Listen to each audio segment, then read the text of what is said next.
Good evening and welcome to Late Night with Lenette. I'm Lenette Peterson, your host. For my Maggie moment, I have 3 words for our governor: Common Core standards. Why is it, Governor, that a senator from out of state, from the state of Texas, will sit down and talk with parents in New Hampshire about Common Core standards, and our own governor won't? What are you hiding from, Governor? You can't hide from your constituents. Are you afraid that they're going to realize that you really know that Common Core standards is ruining public education in New Hampshire, but you just don't want to face the facts because you're so tied in to the current occupant of the White House? Governor, that's wrong. Common Core standards is not for New Hampshire. Sit down and talk with the parents. Don't let senators from other states do your job for you. You need to do this, Governor. Sit down, talk to parents. Let's get rid of Common Core standards. Let's get New Hampshire education back up to where it belongs. My guest this evening could have her own Maggie moment whole show. I have the New Hampshire GOP Chairwoman, Jennifer Horn. Thank you, Jennifer, for coming to my show. Thank you for having me. It's a pleasure. Nice jacket. Isn't it, though? It's a little soupy sales, isn't it? No, that's a good one. I remember soupy sales. It's a little soupy. You remember soupy sales? Yes. I would hope so. Well, when I was a kid, yes. Yep. Good for you. I know it's the go with everything. Yes, it's that item you have in the closet that you think goes with everything you own. Oh, it does. It does. Right. I decided to go with sophisticated Peterson purple today. Peterson purple always looks good. I know, I try know not it's to be your favorite. sophisticated. I know it's your favorite. It even matches my pen. There you go. Well, welcome. Thank you. Now, what's your take on our governor? Well, she's just been a huge disappointment, I think, more than anything. When you look at her record for first term and then now into her second term, the governor really has one primary responsibility. A lot of a lot of tasks on her to-do list, but her primary responsibility is to balance the budget. She has failed at that now 2 terms in a row. The first time we needed the majority in the Senate, the Republican majority in the Senate, to come through under Chuck Morris to balance the budget for her. And here we are again in the exact same position, waiting for the Senate president to do her job for her. She has failed, unfortunately, at the most critical responsibility of governor. And my concern now is that she wants us to send her on to the U.S. Senate. You know, we all know she's going to run against Senator Ayotte next year, and we can't afford to have Maggie Hassan fail at that. Oh, exactly. And, well, she was going to balance the budget with an illegal activity. Right. She was going to get her $80 million from gambling. Sure. Well, and she's done that 2 years in a row now. Exactly. Tried to insert something that hasn't passed in our... is not even, as you said, not even a legal activity, and what's particularly head scratching about that is that it's bad enough that she's trying to balance the budget with funds that don't exist, with revenue that is currently illegal in our state, but it's something we have voted on year after year after year after year. It always fails.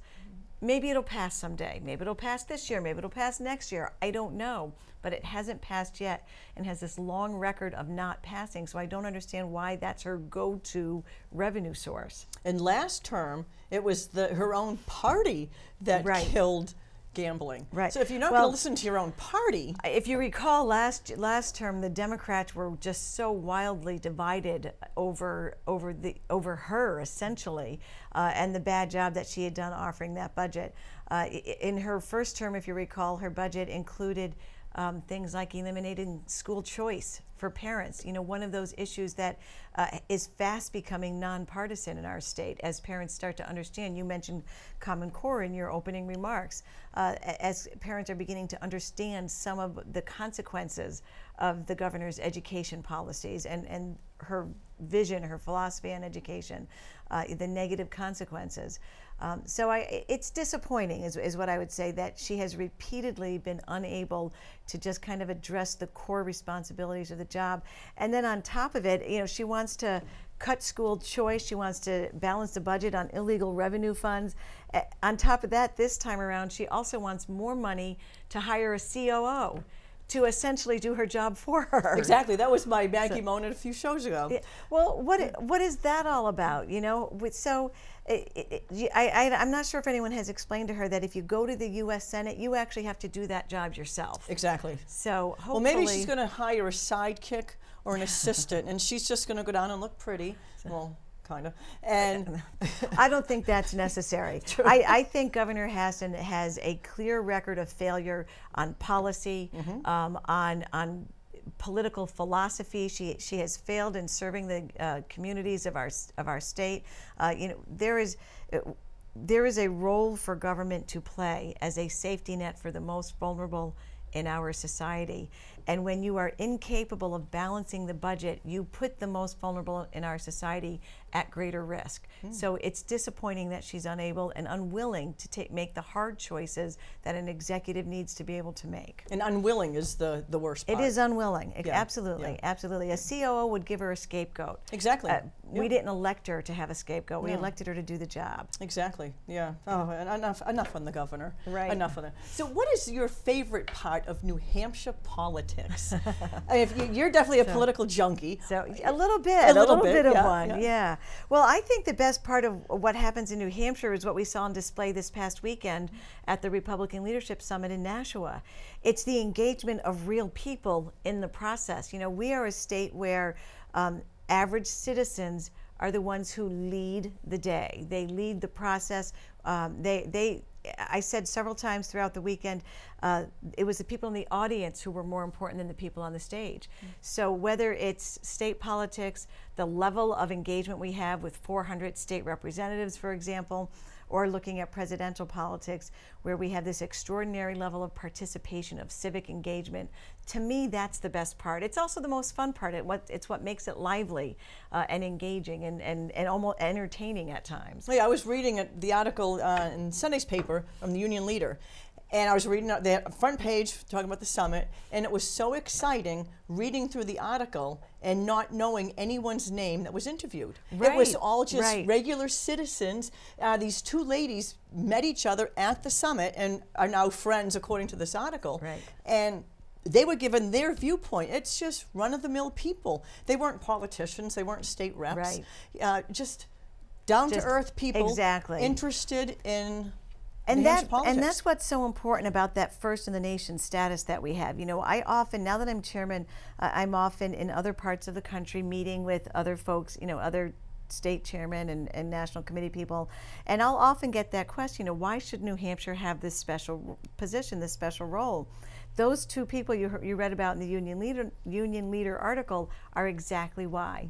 Because average folks, whether they're teachers or business people or they work in construction or they're retired, they're veterans, across the spectrum, they are involved, they're engaged, they care, they follow, they ask the questions. If New Hampshire ever loses that position, if we ever lose that carve-out position, we will very quickly move to a process where we choose our presidents in a national primary. And a national primary means that the person who can raise the closest to $1 billion the quickest so that they can run commercials in 20 or 30 states at one time will always be the person who wins. And that's not good. That's not good for our country. It's not good for the democratic process. Oh yeah, New Hampshire is, by far, the only state that gets it in politics. First of all, with the not that we're too full of ourselves, no. but we really are the best. Exactly. Well, you look at the right. state reps. You know, right. You serve in New Hampshire because you want to serve, not to get right. rich off your constituents. Right. There's 400, and they make $200 minus Social Security. Right. I was talking to a state rep in California. He had 1 million constituents, first of all, and his salary, it's off the charts. Right. Why right. is he serving? To right. get rich? He's right. certainly not serving his constituents. How can you serve 1 million right. people? I don't think there's anything wrong with compensating people for the hard work that they do, but it is a strength for us that we have citizen legislators. Exactly. There's no question about it. And even, you know, both our Senate and our House, our Executive Council, which is very unique, you know, as far as kind of government structure goes, legislative structure goes. You know, that is something that makes us unique, but also makes us special and stronger, I think, as a state. And again, it emphasizes that citizen engagement, that it's average folks who are really playing the most important roles in our state. And I imagine that at times we might have some governors that are frustrated by that. But if we're frustrating Governor Hassan, then we're doing our job. Exactly, So. exactly. And another cool thing with New Hampshire politics, anyone and everyone can get involved. Oh, of course, Yeah. absolutely. Yeah. And even look at the makeup of our voter base. The majority of registered voters are not affiliated with a particular party. They're undeclared. I think that's another element that kind of makes it. It's like anyone could win, anything goes in New Hampshire, because those folks could go in either direction, at any time. I'm convinced as we look back historically over many decades that, the Republican Party is best positioned to win the faith and the trust of those undeclared voters, especially when we have candidates who are able to strongly articulate who we are as Republicans and what we're really all about, and to kind of overcome that that media machine that the Democrats are very, adept at executing. But our voters, and this is something that everybody who ever runs for any office in New Hampshire has to understand. Our voters care about the security of their families. So that means, is their job secure? Can they pay their bills? Can they plan for their children's education? Can they plan for their own future? And then do they feel safe in their community? Is our nation secure? So I think that, those are kind of those core issues that people always care about on Election Day. And those are the issues where our party is strongest and has the right and the best message, the philosophy that when you translate it into policy, best serve the people. Exactly. And with being a secure state, it's great that anyone can go up to a presidential candidate and ask them questions. Right. Absolutely. We don't Absolutely. have, we don't put everyone in a secure place. You can reach out, Right. you can talk to them, shake their hands, have your picture taken Right. with them, ask them directly, do you believe in Common Core? What's Right. your stance on whatever? How are you going to balance the budget? Exactly. How are you going to, get rid of that $18 trillion in debt? Whatever it is, how do we secure the border? What is the right way to reform immigration laws? How are you going to deal with ISIS? What are you going to do to make sure that we are sending our sons and daughters to war only when absolutely necessary to defend our nation? All of these issues that are very personal to people. You get to, and I've said this many times, including again at the summit, that in New Hampshire we don't just want to know you politically; we want to know you personally. Exactly. We want, you need to earn the faith of the people of New Hampshire in order to do well here. And this is just, we're just now in the first steps of that journey. There's going to be a lot of interaction between our voters and these candidates over the next 10 months or so. This is a fun season to be in New Hampshire. It really is, Yeah. isn't it? Yeah. It's a fun time to be involved in party politics as well. Right, the last primary go-round, my youngest daughter was an intern for Rick Santorum, the senator from Pennsylvania. And she learned so much in that summer. Right. Just, absolutely. Yeah. And anyone can do that. Anyone can get involved with a campaign, a Right. presidential campaign. Right. Where people in other states are just so envious. Well, I was looking on social media this morning, kind of trying to catch up with everything that had happened over the weekend, and I looked at all these people who had posted their pictures on Facebook of the candidates they met at the summit, and one woman has a picture of herself with every single person who spoke except maybe one or two, and what she said was, I've met the next president of the United States. Right. One of these people is going to be the next president of the United States. It is, and if you Frank Luntz, the pollster who does the focus groups on Fox News, did a focus group with us at breakfast. He used the whole audience as his focus group, and he said, if you've ever met a presidential candidate, raise your hand. I think 99% of the people raise their hand. He said, if you've ever met a president of the United States, raise your hand. Probably 75% of the people in the room raise. That's extraordinary. Oh, it's huge. That's extraordinary. I had never met a presidential candidate until moving to New Hampshire. Right. And right. the first one I met, the Honorable Nancy Elliott, took me to an event over in Amherst, and she said to me, she says, come with me, you're going to meet Mike Huckabee. I said, oh, yeah, right. Yeah, where we going, off a coffee? And she said, I'm serious. And we're going to go meet Mike Huckabee. Yeah, and sure. we went to a place in Amherst, and sure enough, I shook hands, and I was standing next to him, and a lady, he was in between me and this one other woman. That picture was put on his national newsletter. Nancy ended up emailing one to me. I sent it to everyone I knew. Vote for my friend Mike. And right. How do you know Mike Huckabee? How exciting. Yeah, right. It's exciting. Right. We moved here in 2001 So when President Bush was running for re-election in 2004, my kids were still very young, and I hadn't really gotten actively involved in the party. And it was on the news that he was going to Scammon Farm the next day. I think it might have been a weekend, I'm not sure. But he was going the next day. And Bill and I just thought, well, when are we ever going to get this chance again? So we loaded up the kids, drove over there. Traffic was backed up so far that we parked on the side of the road and walked the kids about 3/4 of a mile. Got there, you know, somehow just made our way up to just about the very first row. And when the president was done speaking and came down and started shaking hands, I had one of my middle boys, Zacchaeus, in front of me. I just lifted him up. He reached out and shook the hand of the President of the United States of America. It was amazing. Well, I have the same story. We moved here 2001.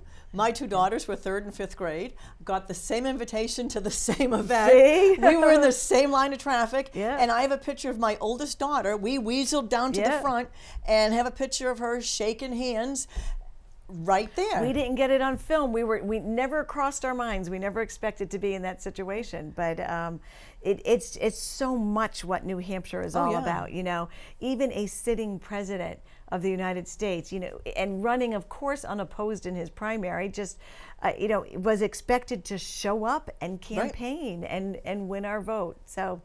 That's the most fun part of being in New Hampshire politics. You know, the engagement, the participation, so many people being so much a part of it. Oh yeah, yeah. Oh, it's so much fun. Now, what do you think is going to be one of the hot issues of this primary season? Well, I think that's, you know, economic stability is always an issue. And it's almost always the top issue. I always say to people, when folks go in the voting booth on election day, you have to think about what they're thinking about. They don't vote for anger. They don't vote for bitterness. They don't vote for division. They vote for their family. Can they, what I said earlier, can they pay their bills? Is their family secure? Are they able to put food on the table? You know, too many families in our state still get to the end of a pay week and think milk or gas, milk or gas. But I also think that in this cycle, even more than in previous cycles, I think it's always an issue. Neck and neck with that is going to be national security. I think for two reasons. One, because we see the unfolding, you know, the breakdown of stability in the world right now, and because so much of what we feel in our hearts that make us feel insecure has been a direct result of the president's failed and chaotic foreign policy. You know, the president has put our nation in direct danger, and I think that average voters are reaching a point where they feel that, families feel that. So it wouldn't surprise me at all as we get closer and closer to Election Day if we don't find that economic security and national security are neck and neck in this issue, in this election. Yeah, not just with foreign policy, the border. Sure. The Mexican border, I mean, it's a freeway. Yeah. And I don't mean freeway as in highway, it's a freeway. Just come. Right, come as you please. Yes, come as you please. Everything is free in America. And we have too much evidence that there are people who would like to do us harm who are taking advantage of that. You know, and I think it's really important, kind of go back to what I said earlier about government supposed to provide that safety net for the most vulnerable in our community. I believe, my opinion and my practice of conservatism has always had a core of compassion in there. But the way that we express that compassion and the way that we offer that American dream opportunity is not by placing the nation at risk in this, you know, free-for-all that we know continues to exist at the southern border. And I also think that, you know, the whole issue of immigration law reform, that is so important that we address that. Our businesses understand that that's important. So many of our communities understand that that is important. But nobody trusts the government to do it right when the government is unwilling to take the first step of simply securing the border. Congress has funded the ability to secure the border in the past. This has been debated and discussed for so many years now. They've addressed it over and over again, and this president has been a roadblock to doing the right thing and taking the first step. And the reason we continue to talk about President Obama's failures on this issue, foreign policy, national security, is that we know that the Democratic Party has essentially coronated their nominee. She's been given the crown, and she's here as you and I are taping this. She's over in Keene right now in New Hampshire on her coronation tour, you know, the first New Hampshire stop. And we know that 4 years of Hillary Clinton is 4 more years of Barack Obama. You know, she has executed his foreign policy. She has stated clearly over and over and over again what her positions are as far as the issues where we feel he has failed. So if you want 4 more years of this stagnant economy, of this insecure nation, of the Middle East literally, you know, I just was watching the news this morning, the Middle East is literally on fire. That doesn't just put the United States at risk, it puts the security, it puts, you know, globally, you know, at risk. If that's what we want, we'll vote for Hillary Clinton. Ugh. So. And back when the country was known as the melting pot, people came here from other countries, but they came legally. Like my grandmother came from Ireland. And it was a melting pot. Exactly. They came together in their communities. They became one community within a great nation. They learned to speak English. They got jobs. My grandmother became a U.S. citizen. She did it the right way. Right. It was legal. We're not turning away people from other countries. Right. Just do it legally. Right. Well, it's so important. There has to be a process in place. There is no other nation in the world that allows just free for all across our borders and you can come in. But there's a reason for that. And so we as Republicans need to talk about that reason, because we want those individuals who come to our country. We do embrace immigrants and immigration, and we're all immigrants somehow. Exactly. We're all, that's so to suggest that Republicans don't like immigrants is just nonsense. It's just foolishness. But the reason there has to be that process is so that they can succeed. If you're talking about people living in the United States for decades who aren't able to speak English, then they don't have an equal opportunity to embrace the American dream. They don't have an equal opportunity for that financial success, for professional success. They don't have the equal opportunity to excel in education and to do well, in their schooling. So it's not about being divisive or exclusive and keeping people out. It's about welcoming people in and having a process in place so that they can actually be successful. These are the kinds of conversations we have to have. The Democrats would rather try to paint it that Republicans are mean and hateful and intolerant and this sort of thing. We know better, but we have to be able to engage in this conversation in an intelligent and articulate manner. Exactly, yeah. So. Yeah.